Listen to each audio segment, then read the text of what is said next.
നമസ്കാരം. ഇന്നത്തെ simple recipe ചീരത്തോരനാണ്. വേണ്ട ഇൻഗ്രീഡിയൻസ് എന്തൊക്കെയാണെന്ന് നോക്കാം. പച്ചച്ചീര ചെറുതായി അരിഞ്ഞത്, തേങ്ങ ചിരകിയത് ആവശ്യത്തിന്, 2 പച്ചമുളക് നെടുകെ കീറിയത്, ആവശ്യത്തിന് മഞ്ഞൾപ്പൊടി, കടുക്.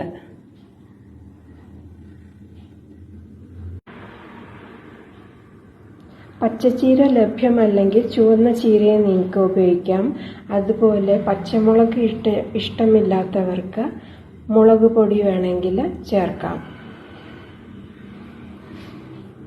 എനിക്കിവിടെ പറയാനുള്ളത്, ഇത് പ്രിപ്പയർ ചെയ്യുന്നതിന് ഏകദേശം 2 മണിക്കൂർ മുമ്പ് ചീരയില നല്ലവണ്ണം കഴുകി വൃത്തിയാക്കി വെള്ളം ഡ്രെയിൻ ചെയ്ത് ഫ്രിഡ്ജിൽ വെച്ചതിന് ശേഷം അരിയുകയാണെങ്കിൽ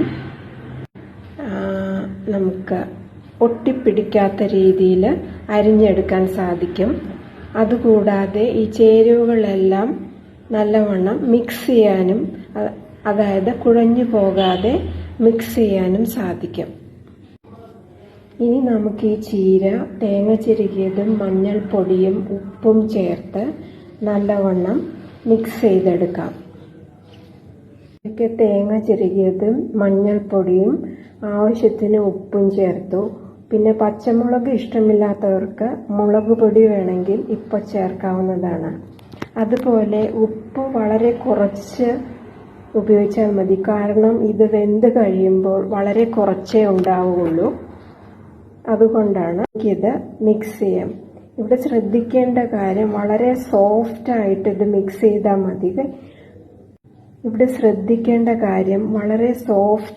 ഇത് മിക്സ് ചെയ്താൽ മതി. അധികം ബലം പ്രയോഗം ആവശ്യമില്ല, കാരണം അധികം ബലം പ്രയോഗിക്കുകയാണെങ്കിൽ ഇത് വല്ലാണ്ട് കുഴഞ്ഞു പോകും. അപ്പോൾ നമുക്കിത് മിക്സ് ചെയ്യാം.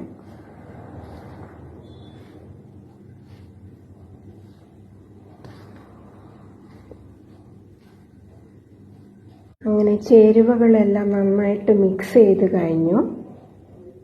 സോഫ്റ്റായിട്ട് മിക്സ് ചെയ്തുകൊണ്ട് കുഴഞ്ഞു പോയിട്ടില്ല. നോക്കൂ, ഇലകളെല്ലാം വെവ്വേറെ തന്നെ ഇരിക്കുന്നു. ഇനി നമുക്കിത് ഒരു 15 മിനിറ്റ് മാറ്റി വെക്കാം. ഏകദേശം 15 മിനിറ്റോളമായി കഴിഞ്ഞു. ഇനി നമുക്ക് അടുത്ത സ്റ്റെപ്പിലോട്ട് പോകാം.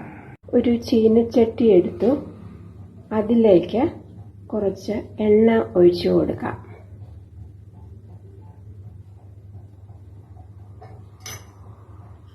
ആദ്യമായിട്ട് നമുക്ക് ഈ 2 പച്ചമുളക് നെടുകെ കീറിയത് മൂപ്പിച്ചെടുക്കാം.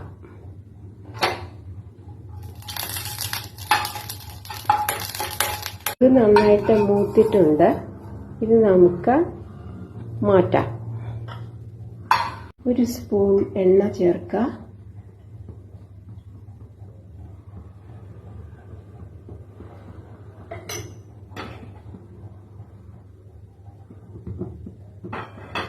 അടുത്തതായിട്ട് ആവശ്യത്തിന് കടുക്.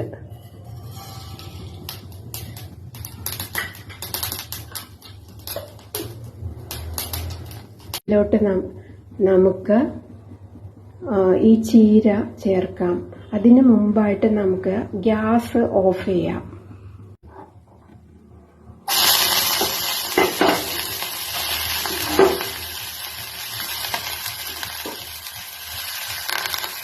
ഇനി ഇതിലേക്ക് പച്ചമുളക് ചേർക്കാം. അതിനുശേഷം 1/2 ഗ്ലാസ് വെള്ളം ചേർക്കാം.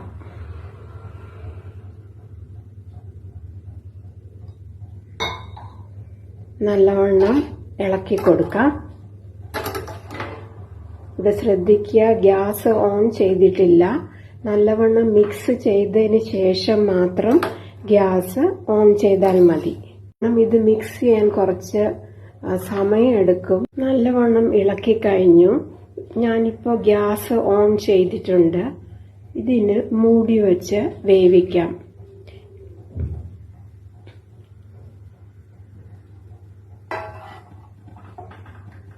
തിളച്ചിട്ടുണ്ട്. ഇനി ഫ്ലെയിം സിമ്മിൽ വെച്ചിട്ട് ഒരു 10 മിനിറ്റ് വേവിച്ചാൽ മതിയാകും. അപ്പോൾ 10 മിനിറ്റ് കഴിഞ്ഞിട്ട് കാണാം.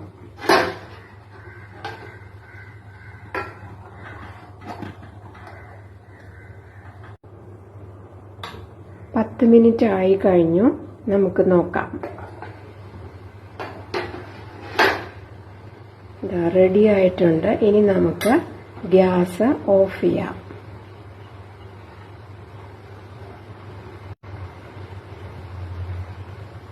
അപ്പോൾ തീർച്ചയായിട്ടും നിങ്ങളും ഉണ്ടാക്കി നോക്കുക. വളരെ സിമ്പിളാണ്. വീഡിയോ അവസാനം വരെ കാണുക, ലൈക്ക് ചെയ്യുക, ഷെയർ ചെയ്യുക, കൂടാതെ സബ്സ്ക്രൈബും ചെയ്യുക.